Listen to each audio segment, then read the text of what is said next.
Hello, everybody. Thanks for attending this session. We're going to try to get started now. Be able to get you guys out on time.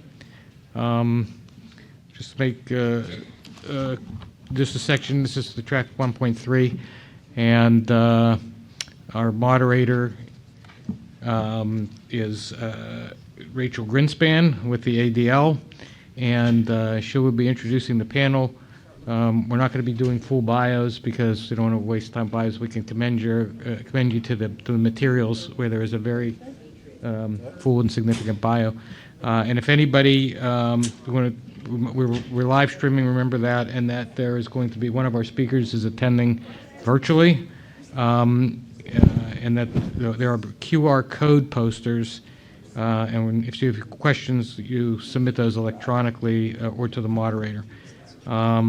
So with that, I'm going to turn it over to our moderator. Thank you. Good afternoon, everyone. Thank you for being here. As mentioned, I'm Rachel Grinspan, and I'm the Director of Law Enforcement Policy and Civil Rights at the Anti-Defamation League.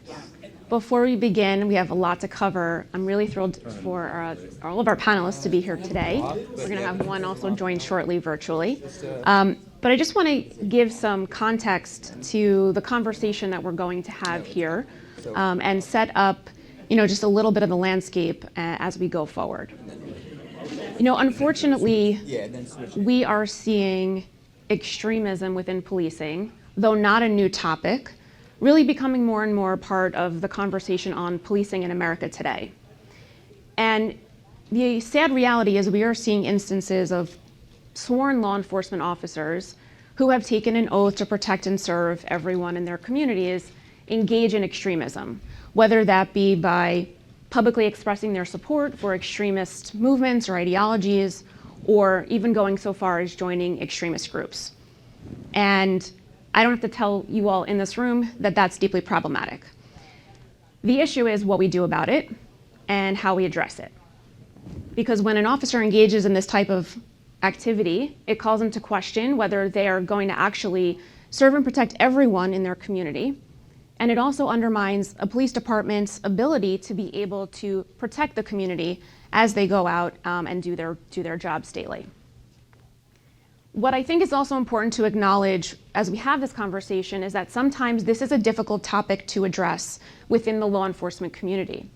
But it is up to the law enforcement community to deal with this head on, because the risks of ignoring this problem and the risks of ignoring the situation if left unchecked are too detrimental and too harmful to ignore. So that is why I'm so pleased to have our panel members here today. They are law enforcement leaders. I did the math, I think, a little bit. They have a combined total of around 60 plus years within the law enforcement profession. And I'm really thrilled for them to share their perspectives on this issue and to talk about how their agencies are proactively and reactively addressing this issue and a lot of the challenges that they face, because again, as mentioned, this is not the easiest topic to address. It's not the easiest topic to talk about, but the reality is we have to talk about it because these are the best individuals to help fix it. So with that, as mentioned, I'm not going to do a big bio so we can save the most time to have a conversation. So what I'd like to first do is just quickly introduce our panelists, and then we'll get right into it. So sitting to my left first, we have Sammy Wicks, a 10-year law enforcement professional who is now currently a senior program manager at the National Policing Institute. Next, we have former Pittsburgh Police Chief Scott Schubert, currently with the FBI. And we've got Chief Ken Scarlett, Chief of the Springfield, Illinois Police Department. And if we can hopefully, great, we've got virtually joining us Chief Robert Conti, Chief of the Metropolitan Police Department in Washington, D.C. Hi, Chief. Can you hear us? Okay, great. I can hear you fine, thank you. Oh, perfect, great. So we have some really, really fantastic law enforcement leaders here today. And, I think as a starting point, maybe I can start with you first, Chief Conti. You came into the role of police chief in 2021, and this quickly became an issue that you sought to prioritize almost immediately when you started your tenure. So maybe if you can share with us just a little bit about how and why this kind of became a priority for you and the focus on MPD? Thank you so much for the question, and obviously this is a hugely important topic. I became chief January 2nd, 2021, 4 days prior to the insurrection that we saw on our United States Capitol. And one of the things, being the chief of police here in the chief of police here in Washington, D.C., we're no stranger to First Amendment activities. What we saw on January 6th went way beyond the scope of First Amendment activities. And based upon things that we saw and we learned later during the course of the investigation was that law enforcement officers and prior military, active and previously with the military personnel were part of the insurrection on our Capitol.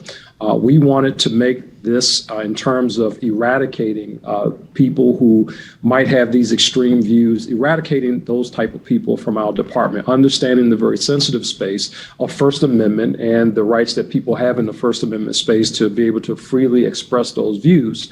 To your point about how those views can unfortunately taint a person's ability to be able to police communities fairly and justly. Saw this as a huge potential issue. And if there's anyone out there to say, hey, not my department, not my department, I think we all could stand to learn a little bit more in this space, because certainly there were people who showed up on January the 6th, and I'm sure that their bosses probably had no idea that they shared some of these extreme views. In that space, we hired a firm, the Police Executive Research Forum, to come into the Metropolitan Police Department, not just on the issue of eradicating hate, but really to take a broader assessment of the department. But one of the important issues in this space we wanted them to focus on was really looking at best practices around the country. And as we start to look at law enforcement agency after law enforcement agency, and even in the federal space, there was no really good solid policy that existed in this space. So PERF has been tasked with really bringing the best thought leaders in this space together and pulling together for the Metropolitan Police Department recommendations in this space that will really help guide our agency forward in terms of how we go about eradicating hate from within our department. Thank you, Chief. I think it's interesting when you mentioned that there's not necessarily much full guidance out there, which I think is why it's so important to have this conversation, because we're seeing it more and not necessarily full policy guidelines on best practices, right, that are out there. And I think sometimes what ends up happening is the best practices unfortunately come out of incidents. And so, I think it's important when we have this conversation to back up a bit, to think about how we can approach this before something happens, and then go forward. Sammy, you've worked in 2 different police departments. And now, you're doing research, right, on violent extremism in a lot of different areas. Could you share with us a little bit, I guess, from your perspective, when you were an officer, where did this, from what you saw, where did you first kind of see that this might be a problem with respect to extremist groups or movements, maybe trying to either bring in law enforcement officers or target them? Yeah. First of all, I'm happy I just get to speak to you all, because as an 11-year law enforcement officer, I'm still a rookie by law enforcement standards. But I think if I think about, I think it really helps me frame the answer to this, because when I think about my first year as a police officer, when I was a rookie, I kind of, I was learning the job, learning the context, learning the culture of the agency that I worked at. I had this really interesting experience that I didn't know the importance of it then. That means a lot more to me now and has in the past few years. I joined law enforcement in 2010. I was just out of undergraduate, and we were still very much, it hadn't been that long ago since 9/11, 2001 had happened. And so a lot of the work that was happening in the police department, like even when I was in the academy, we got exposure to things like counterterrorism and things like that. But, law enforcement has such a broad bucket of responsibility that they respond to, that sometimes when there are sort of trends occurring, that we can be a little bit myopic. And it's not necessarily our fault, because we have so much to do. But at that time, most of our training was focused on militant Islamist groups, Al-Qaeda. And if you had shown me symbology from the Ku Klux Klan or something like that, I would have known what I was looking at because I grew up in Memphis, Tennessee, and my family's from Mississippi. But when I was a rookie, I had a really good friend of mine that was former military. We were in the academy together, and he was showing me Oath Keeper propaganda, and I had no idea what I was looking at the time. And in fact, I thought what I was looking at looked pretty normal. All they were talking about was protecting the Constitution, really bringing together a community of folks who had served their country in some capacity, whether they've been first responders or military. And it really seemed like it wasn't that big of a deal. It seemed like this was kind of nice, And I was lucky enough that one of my mentors at the police department was essentially our Homeland Security liaison. And I showed it to him, and he was like, "This isn't what you think it is." Otherwise, I wouldn't have been any wiser about that situation at either as well. And I think I come back to that now because, sometimes when we look at some of these extremist malus, we think that people look at these things and they immediately know what they're looking at. And in some cases, folks are informed. They know what they're getting into. But in other cases, when someone tries to get somebody to join a movement like this, oftentimes the messaging that they're seeing, it looks pretty benign. It looks like it's something that a lot of us would think is pretty interesting depending on what our past background is. So that's how that kind of started for me. Thanks. Yeah, I think that, a lot of the symbols and signs are, to an untrained eye, look innocuous. And I think that that's part of why education is so important in having these conversations and making sure that officers understand what they're looking at or what they're being, explained so that they make better choices in terms of understanding if a group is coming to speak with them, or ask them questions or show them paperwork, that they can kind of be able to do their own homework and understand what's really going on. Sometimes, though, there are times where there may be an instance of an officer engaging in extremist activity that nobody may know about.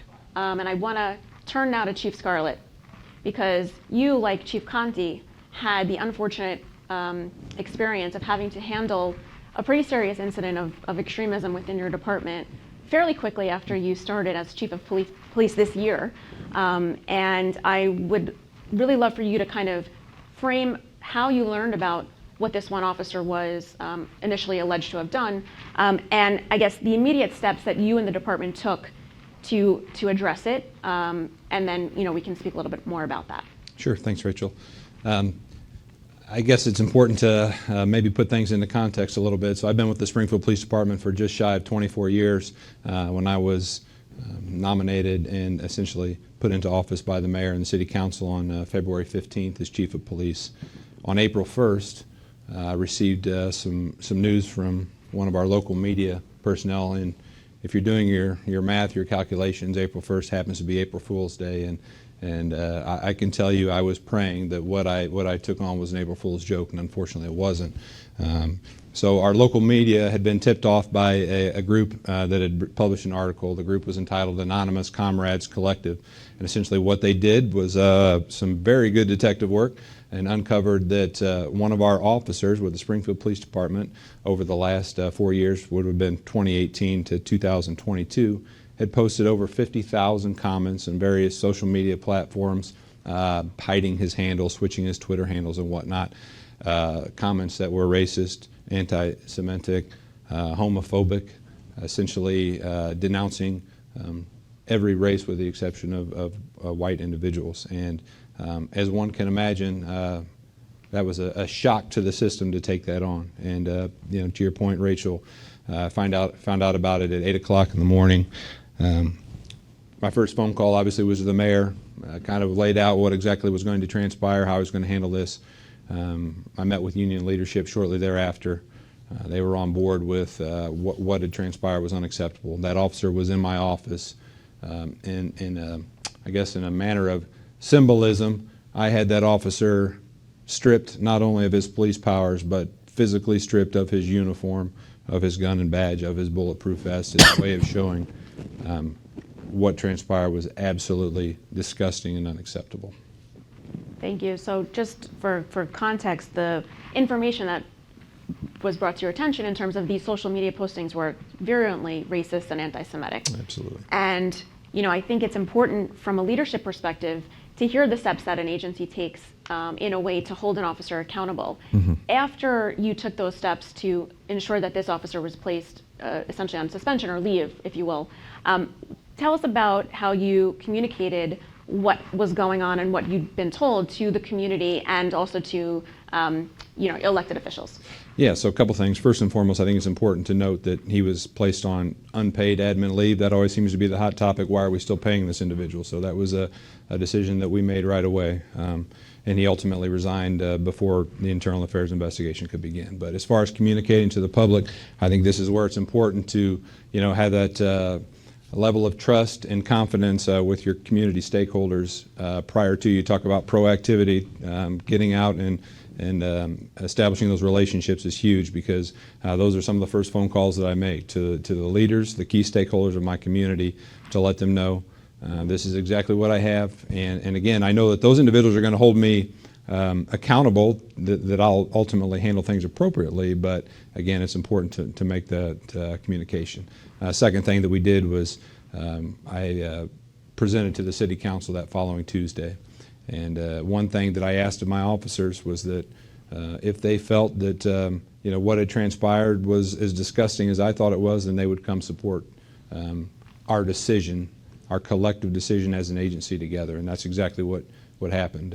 I presented to council as far as what happened, and I had over 100 law enforcement officers pack that council chambers with me, almost in a show of that sort of, again, symbolism that this is completely unacceptable within our organization. And it's one thing that you hear is this thin blue line of trust and this theory of trying to cover up sort of the mischief that happens in law enforcement. And again, this is a perfect example of that did not happen within this organization. And to your point, I think showing the community that not only is the leader coming out and a police chief saying that this will not be tolerated, having other officers come as a show of support, I think, goes a long way in sending that message, to an entire department and community at large that this is not something that will be tolerated within the department.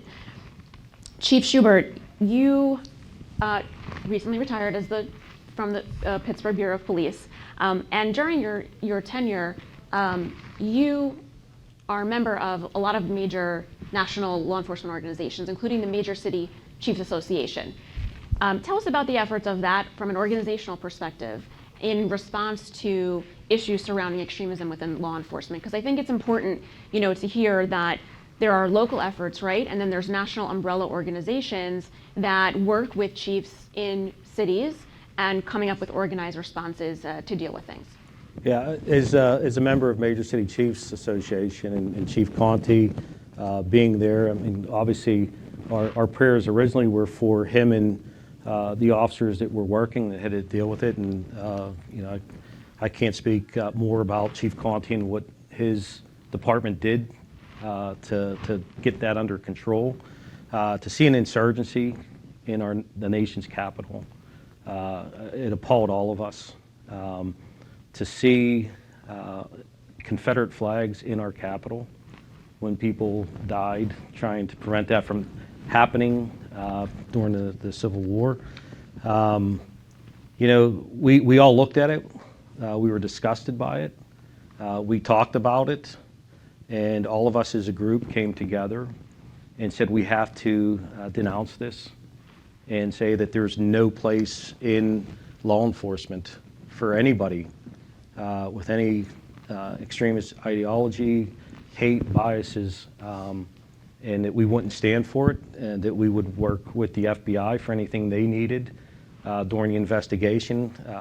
Knowing that active law enforcement was there as long as with the military, as Chief Conti said, was disheartening, because that's not who we are in our profession. I truly believe we have a noble profession, and we do things that are right, and we live by the Constitution, and we try to do everything we can to help people and to protect people and to treat people fair, and that's not what occurred with that. And seeing that, it really opened a lot of eyes, because there's been talk about extremism in law enforcement and military before, but I think this was a gut check that said, hey, I mean, this is legit, and we need to do something about it. We need to stand up and fight against it. Thank you. I want to just go to one of the questions that came in. I guess, you know what, I'm going to ask for Chief Scarlett, in terms of the new implementations of anything that you've now put into place, right, safeguards, after this officer was found to have engaged in this type of behavior, what types of training or education are you implementing now to ensure that future officers would be held accountable, you know, certainly from a disciplinary perspective, right, if they're found to have done that, but also, have you put into any training programs or education for this type of topic for your officers? Yeah, I think it's important to maybe take a step back and just say that as part of meeting with various community groups, specifically, you know, Black Lives Matter, NAACP, Faith Coalition, the Jewish Federation, these are just a handful of the groups that I personally had meetings with. Not only did I meet with them, but I listened to them and I took their advice and we implemented some of their advice. So the Faith Coalition brought forth 3 specific questions, and I won't read them specifically, but essentially they're questions that we implemented into our background process, pre-hiring background of potential candidates. And they essentially stemmed around, you know, have you donated, have you distributed flyers, or have you attended events of hate group organizations? And obviously if the answer is yes, then we would expound on things from there. But that was something that was brought forth to us. I listened to it and I thought it was a great idea and we implemented that. So very first step that we did. As far as training goes, I'll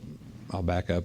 Some other stuff that we've implemented through our SHIELD suite system that contains training in various use of force documentation statistics. We are starting the MCOT, which is basically an employee conduct database. This gives our internal officers the opportunity to anonymously report instances such as this. And that's one thing that, again, that I heard from various organizations.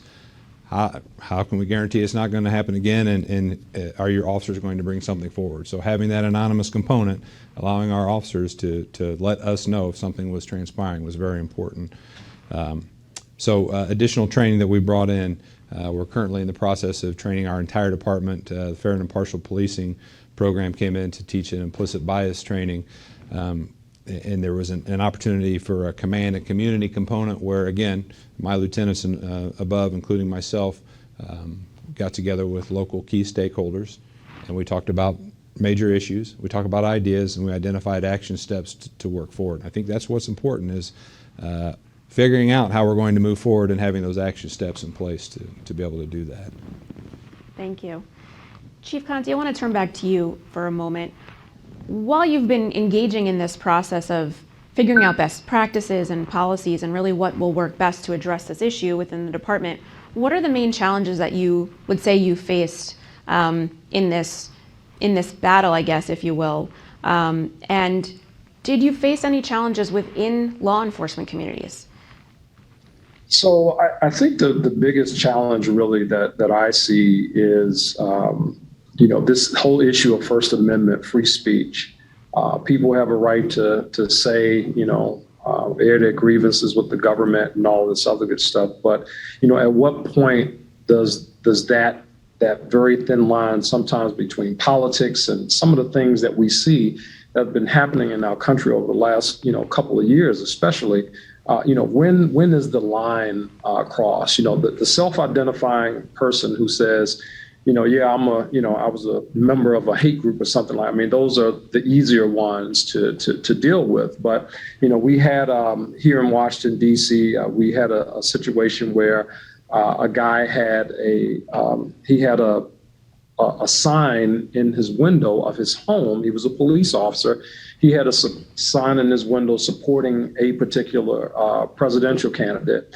And he had a police vehicle, take-home vehicle, that he parked in front of his home. He didn't have any political, anything related to anything political-wise on his car, but he did have something in the window of his home. And we received so many complaints from people who live in that community. When I say so many, maybe about 4 or 5 complaints that came from people in the community about this particular person and what this political sign represented to people who walked past this person's house, and they knew that he was a police officer. So again, while it wasn't anything that was overtly offensive in terms of, spreading some type of hate or something like that, it's a person's First Amendment right to free speech. And it's really that, that line, and really trying to identify where the line is. And when people do cross it, ensuring that there's something in place to address whatever it is. In some cases, it might be, like the chief mentioned, in terms of, hey, look, this is not acceptable. A person is on, a non-paid leave and dismissed from the department. Or there are other instances that might not necessarily be across the line, maybe in poor taste, but not across the line. And how do you separate those two and deal with them both effectively for the reasons they need to be dealt with? I think what you bring up an interesting point of ensuring that we keep the conversation about, right, the First Amendment is important to always keep as part of this conversation, Sure.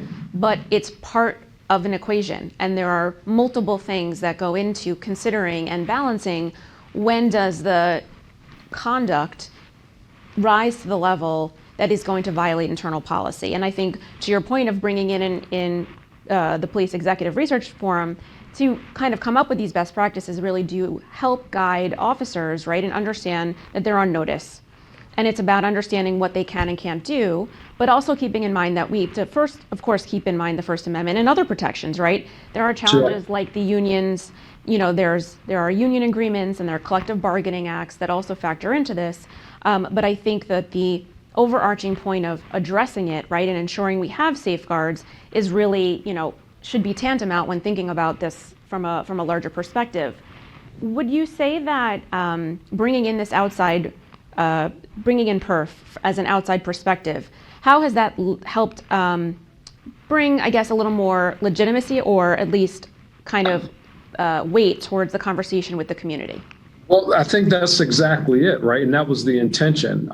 Sometimes, and I think when you're talking about community at the height of or on the back end of what was going on in response to George Floyd's murder, and at the height of what was happening with the insurrection, when we made this decision to bring perf in, we really wanted to give legitimacy to something that I think will be a good practice, a good standard for law enforcement agencies all across the country to look at and model themselves after. That's really the goal. If we were to do that internally, I think you would have community members and others to perhaps suggest that our reach was not far enough, and maybe it was just isolated to our agency and not taking kind of a broader look at some of these issues. PERF has an opportunity to bring in and have conversations with ADL and some other stakeholders that are out there who have an interest in this space, for them to really weigh in, and even community members, quite frankly, to weigh in on this very important issue, so that what I'm hoping to see at the end of this, and I know their report will be coming to us soon, is really a defined policy that moves the needle in this space. Again, as an agency that other agencies can look at and model themselves after. And my hope is that, we don't just stop there, right? Here's the policy, here's this, one and done kind of thing, that we are in a constant state of just kind of re-examining the policy, that whatever it is that's put in place, year after year, or, keeping up to speed with the latest and greatest of what's going on, to make sure that we actually have a policy that makes sense, a policy that we can train our personnel to, a policy that we can use as a screening tool to assist us as we are recruiting people, or people are going through the recruiting background process. I mean, there has to be, other spaces that this particular policy, that it reaches out and touches, because this issue, I mean, it can almost show up in almost any places. And I think please forgive me for not remembering his name, but the guy was the police officer before, who's no longer a police officer. Excuse me, man. But there you go. That gentleman right there. There he is. As he mentioned, again, I mean, here he is, fresh out the academy, and, he's being shown some what he doesn't really know to be propaganda at that point. But I mean, I think the issue is that serious. Every other month, we get something from the ADL that says, hey, here's kind of, the latest and greatest of signs and words and things that, we thought they meant this, but it really means that. And we have to stay abreast of this issue, because that will be the only way that we are able to really eradicate hate when all law enforcement agencies across the board, whether you're a police department, sheriff's department, it really doesn't matter. I think we should have something as a guiding tool that we can look toward to say, hey, this is good for our agency. And at the very minimum, if there's nobody that's in your agency that, share these types of views or anything, then that's awesome. But at least you will have a tool to kind of put that up against to really check within your agency to make sure that you guys are doing the latest and the greatest in this space. I think that's really important. Thank you, Chief. I think a lot of this is really, when you zoom out, a holistic approach. There's not one thing, right, that's going to eliminate this issue of extremism within policing. It needs to be really a whole holistic approach. And, we are talking a lot about what leaders can do, right? And how there can be some either reactive or proactive measures. But I'm curious to hear from you, Chief Schubert. We've spoken about what individual officers can potentially do too. So, of course, a lot falls to the responsibility of those in charge. But the reality is that individual officers can help try to fix this. Share with us a little bit about what you think individual officers could potentially do when and if this might come up. So it's all of our problem, and we all have to be a part of the solution for it. As I said before, you get into this profession, I believe, because you want to help people. This is not helping people. This is showing bias, hate towards people. And, we often go out to the community and say, if you see something, say something. Well, that holds true for us as well. And do you want to work with somebody who has that type of ideology working next to you? We work hard to try to build that legitimacy and trust with the communities we serve. And this does nothing but undermine that. And it's not who we are, it's not what we want to be. And it's upon all of us to Chief Conte's point, it's got to be consistent, it's got to be continually talking about it, learning about it. I joined this organization because it said, defend the Constitution and protect our country. Well, that's what military and police do. You don't realize what you're getting yourself into. And the ADL does a lot in other organizations as well, putting stuff out. And you did a really good article in Police Chief Magazine and providing the toolkit too for what law enforcement can do. But you've always got to be talking about it. The minute you stop talking about it and you go switch to something else is where that evil head appears. And then you're dealing with it again. You got to take ownership for your department and for your profession to ensure we're doing everything right and everybody's a part of the solution. Thank you. Sammy, you did some work in this area. Well, you've been doing a lot of work on it. When you were with the Aurora Police Department, you were involved in a program that tried to speak with officers on self-care, right, in response to trauma, and how that kind of plays into this concept of extremism and potentially being recruited. Tell us a little bit about how that maybe came to be, and the way that maybe you had to speak with officers to try to get them on board with the understanding of these types of connections. Yeah, I think it's really sort of this duality, right? So again, if I harken back to that initial experience that I had, being exposed to that and sort of being none the wiser, but then, becoming more knowledgeable about that and recognizing that, when people do radicalize, when they do attach themselves to one of these extremist ideologies, it's some sort of process for that individual. And so holding that, but also holding the fact that if that individual is a law enforcement officer, that is problematic for all types of reasons, right? Because of the type of job that we do when we're police officers. But I think that sort of recognizing that there's that process piece, it's not just, which is very much needed, right? There has to be policy on what you do and practices on what you do that's informed by folks who've had this experience and that are working on formal policy for when you identify somebody who is a part of one of these extremist milieus or a specific group. And then you have to have practices and policy as well when you're screening for new members of your agency who are going to go out in the community and represent you. But I think that there's that middle section as well that's pretty broad that, when people become police officers, depending on the experiences that they have, depending on the experiences that they have in life that they bring with them, there are times when things can happen where an individual can get sucked into one of these movements. They may even intentionally seek it out based on what's going on in their life. And I think one of the things that I noticed during the last few years of protests before I left law enforcement was that I noticed a lot of officers at a lot of different agencies that I had built relationships with over the course of 11 years were really struggling with feeling like they weren't really part of society anymore. And I always harken back to these Pew statistics.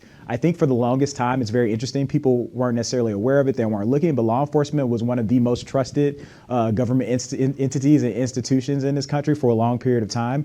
And the data showed that changed a lot in the past 2 years. And people were also feeling that from personal interactions that they were having with community members, maybe even their own family members. I knew officers whose sons, daughters came home and asked them if they were racist, asked them how they could be police officers. And this is not an excuse for an individual who joins one of these extremist movements, but it just sort of shows like there are these things that can trigger and that can wear a person down that can make them feel like they no longer fit into certain groups of society, right? So what we're talking about is us versus them thinking, which in some instances can be helpful. It can have utility to it. So as police officers, we talk about, who we are in the profession. Some folks will conceive of themselves as sheepdogs, all those things. It's really to try to help you deal with all the day-to-day stresses that you deal with every day as a law enforcement officer. But I think that the problem then comes when you start to view certain groups in society as different from you. How can you really serve them in the way that you need to if you view them as other and less than to some extent, or even oppositional? And so I think what we did, sort of recognizing that I had a relationship with Parents for Peace, the organization, because I was doing prevention work in the community, which at that time was also struggling because, community members were asking me like, well, we see law enforcement officers that are engaged in these extremist movements. Why would we even want to engage with you in this space? But also holding that with officers were struggling with, these increasing feelings of, tension at a society level and us versus them thinking, and sort of recognizing that can lead into that pathway of extremism. What we thought about is, we're getting really good at talking about mental health and wellness and personal, care in the law enforcement field, but we don't always do a good job of actually empowering people to recognize what's happening with them, right? We're having a conversation, but if you can't name that you've had a trauma or that you've had a completely, a stressful experience, and if you don't have tools that are built in that you sort of use to build this like self-resilience or even to respond to a moment of crisis, then that's when you have those issues where we kind of go down that pathway. And what we tried to do was we had to be culturally competent, which I think is really important. We had to use this in a language that was appropriate for a law enforcement community. And it was even a struggle, adding the word trauma. People didn't want to say that they had had a traumatic experience. But by the time we had gone through this process and we, talked about, stress, trauma, personal relationships, all of these things, we even talked about us versus them thinking in very detailed ways. What we came to really is like presenting this program where individuals can build that self-resiliency, can learn to mitigate a crisis when they experience that in their life, but also recognize when their fellow officers are having the same problems, right? So that law enforcement becomes resilient and we don't have folks in this agency who don't come into the agency as extremists, but become extremists. I think that's really important because it gives tools to officers to be able to feel that they have the agency to help, right? And if they feel comfortable enough to have the conversation, and then they're able to potentially help somebody else. Because I think a lot of, what we've had conversations about in general is sometimes, as you mentioned, Chief Scarlett, there was no warning, right? There was nobody that presumably that notified your agency before finding out in the news, right? Another officer, it wasn't for an example of an officer telling your department, hey, I'm a little concerned about this officer. And I think a lot of times, when we think about how to approach this, education and including the conversation about self-care and having uncomfortable conversations is part of this, because again, when we take a step back, it is uncomfortable for a profession potentially to try to have to hold up a mirror to itself and say, you know what, we have to deal with these issues, and it's important for us to kind of do that to move forward. And I'm curious, Chief Scarlett, after going through this whole process, which I'm sure was not the greatest time, but something that you as a leader took the responsibility obviously to do and had to do, what's one thing that you think an agency should be implementing, ideally prior to an incident coming up? Yeah, that's a good question, and I want to make a few comments if I could first. I think Sure. what's important for us as leaders is not only just training and policy change as check boxes, but as a change to the culture, as a paradigm shift, that this is what we as an agency believe in, and again, we from the top down and the bottom up. And that's important that we begin to ingrain that in the culture. I think that's what's ever important. So one thing that and you mentioned difficult conversations, one thing that we actually implemented prior to this was what I call the Diversity Advisory Committee. And it's essentially made up of officers within the agency from various sex and gender and ethnicity and whatnot. And it's really, we have tough conversations in a safe space with those officers with the intention then of taking those conversations out into the field and have them with fellow officers to where, I think beginning to open that dialogue amongst officers that, hey, not being afraid to say, I noticed what website you're on, or do you know what this means? I mean, to have those conversations, because I think, people often forget we wear a badge on our chest. That doesn't mean we're robots. We're human beings with feelings, and to Chief's point, we all have in our heart to serve and protect the citizens. And I think, we're infallible people too. We make mistakes and can be persuaded and whatnot. So to have those sort of safety nets in place within your own agency to ensure that your officers, not only from a supervisory perspective or following policy and whatnot, but your officers really get it and have that connection with one another is very important. Thank you. Chief Schubert, I'm going to ask you the same question. What do you think, ideally, one thing an agency could or should do, hopefully prior to an incident, to try to address this issue?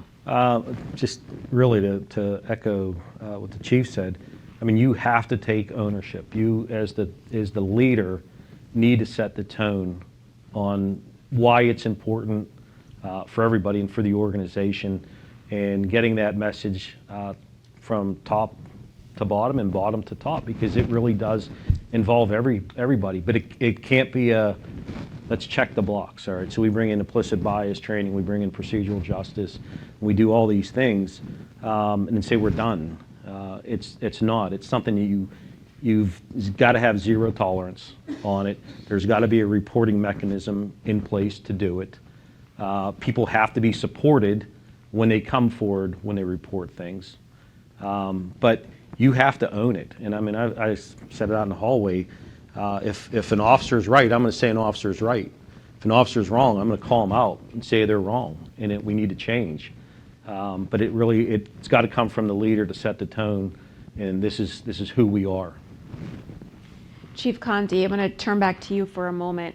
When you think about all of the experiences that you've had just generally as a law enforcement official and all of that knowledge, and in addition to the efforts now you're focusing on for extremism, what do you think this profession needs in order to really make a difference to prevent extremism from infiltrating the ranks?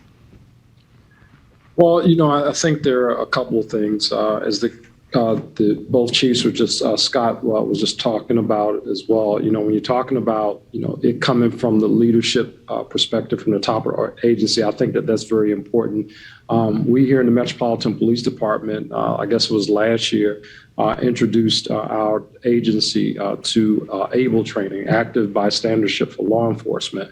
And that's just not talking about our officers who have the responsibility of intervening, but it's actually teaching them how to properly intervene when there is, something that should not be within the ranks of law enforcement, whether it's a fellow officer, an official within the agency. A lot of times, just culturally, I think because of what we do and the way that we interact, on the street, officers, they don't want to be blackballed and that kind of thing. That kind of mindset, that's not foreign to any one particular law enforcement agency, but I think it's incredibly important that you teach people how to intervene in that space. And I think that when you teach rookie officers or, first year officers what that should look like, if you were to come across a guy's computer and he was, on one of these hate or extremist websites or something like that, or he's on it in the MDT in the car, exactly what he should be doing is like, it's like next level. And I think that we have to get in the space of, as Chief Schubert was mentioning, where while we tell the community, if you see something, say something, while we do that within the department, we need to be very encouraging in teaching our folks what that should actually look like. And I think that that's a space where we can, just as a profession, we can really improve. Thank you. Chief Schubert, one last question for you, and then I'm going to give the last word to Sammy. Chief Schubert, what type of resources, if any, does the FBI try to assist with local agencies if something like this were to be kind of investigated from a local level? Are there resources or assistance that the federal government assists with? Yeah, so the first thing I would say, I would encourage if a chief or an organization is dealing with something, to reach out to your local field office and talk to them. They can help you, point you in the right direction, see if it's a color of law violation, anything like that. Assist you in an investigation, provide training, and so there's a lot of things that the FBI can do. A lot of times you have to reach out to them, because if you don't, eventually they're going to reach out to you, and it's not going to look good. Okay, great. Sammy, I'm going to ask you the same question I just asked Chief Conti. Based on your experience in the law enforcement world, what do you believe that this profession really needs in order to make a difference in fighting extremism within the departments? Yeah, I think we have to think about resiliency from day one, right? I think that's the one part that I brought up, but I think something that we haven't talked about yet, I think that what we need to do is to become thought partners and think about some scenarios that we haven't quite tackled yet. And one of those might be, what happens when someone in our agency comes to us and outs themselves to us? Let's say they haven't engaged in any criminal activity. How do we respond to that, right? And what I like to think about is what happens at a lot of agencies when an officer has a substance abuse issue and they self-report and say, hey, I need help. It's the same sort of thought process around why a lot of agencies would still terminate people at first initially. They were worried that, that officer may go on narcotics involved call and may, potentially steal drugs, may act in a way that is unfair or unbecoming with someone who could provide them something. Maybe they would steal money, those sorts of things. But a lot of agencies have really moved forward to, well, if you self-report and you ask out for help, and this is the first time that they will support you. So what happens if we meet somebody early in this stage of radicalization, right, and they self-report? I think we need to start thinking about how we're going to respond to that, because if we handle it the right way, and if we do it in a way where we're transparent and that person's willing to talk to people about it, what they can actually do is also model that behavior for potentially other people in that agency or other agencies, because there will be other people in those agencies that are struggling with the same thing. And what we see in extremist movements all the time, right, is it's built into there.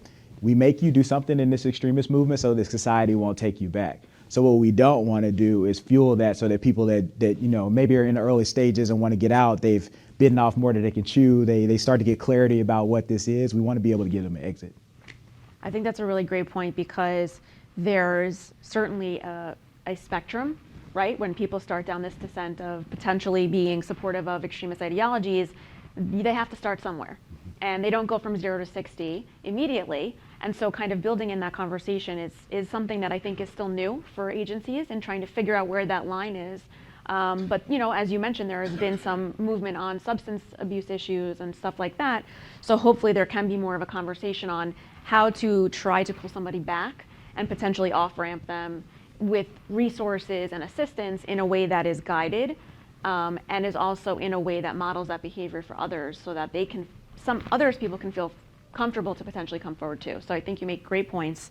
I want to thank all of our panel members for their perspectives, for being so honest, for sharing these challenges, and ways that hopefully the law enforcement profession is really making strides to address this effort. I want to thank you all for joining us today. And we hope you are going to stay on this track and learn more about the issue of extremism within military and policing and veteran. Thank you for coming.